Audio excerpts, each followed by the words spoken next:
Hi, I'm Anna Ponce with Senior Care Services. In this video, we are going to determine when it's time to hire a caregiver. One thing that you can assess is what your loved one or patient cannot do now that they were doing before. For example, someone could bathe by themselves in the past, but now they can't. Now they're scared of falling. Now they have physical limitations. They can't physically get in the tub by themselves. Those are the things that we assess in order to determine if the client needs assistance with their activities of daily living. The person may have eaten by themselves before. They could cut their meat before. They could handle the utensils before, but now they can't. Now they're limited and they need a caregiver to help them with that.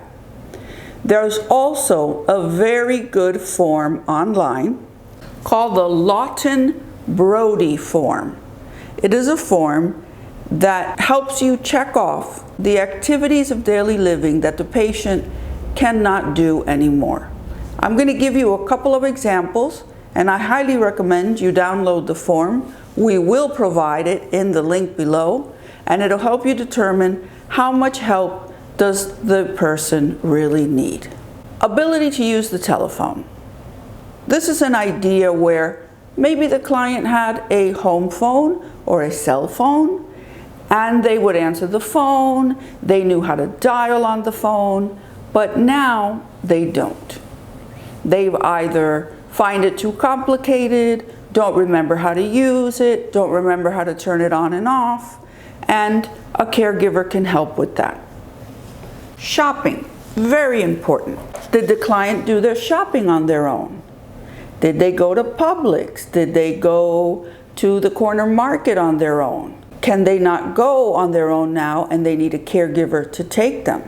This is a very, very important tool to determine care. This form will help you determine what are the things that the client can do and what they can't do, and what level are they currently at in terms of functioning. The link is below. Another tool to assess the client's functionality is a geriatric assessment. This assessment is profound and detailed, done by a doctor, and it'll test cognitive function, which means, are there any problems in the thought process? What level does the client have in memory? And it will give you an idea of if the client is impaired and to what degree. This assessment also tests physical function. Is the client able to walk? Is the client able to reach for things? Is the client able to bathe? Can they prepare their meals? Are they able to drive? It also tests their reaction times to different scenarios. So a geriatric assessment is a very powerful tool. You can ask your doctor for it, and it will give you a good idea of the client's level of functioning. In my experience, the people that need a geriatric assessment have been, number one, clients that have a thought process problem and don't know it or don't know what level they are, and clients that don't want to accept their current condition. For example, when you have grandpa that wants to continue to drive and they don't have the same reflexes they had before, they're having trouble getting into the car, their eyesight is not the same that it was 2 years ago, you take them to a geriatric assessment and the doctor kind of lays it out to them what their current condition is and how it is not wise for them to be driving because they have declined in function. So in conclusion, those are the 3 ways you can determine level of care. Number one, you will determine it by observation, what the client can and cannot do.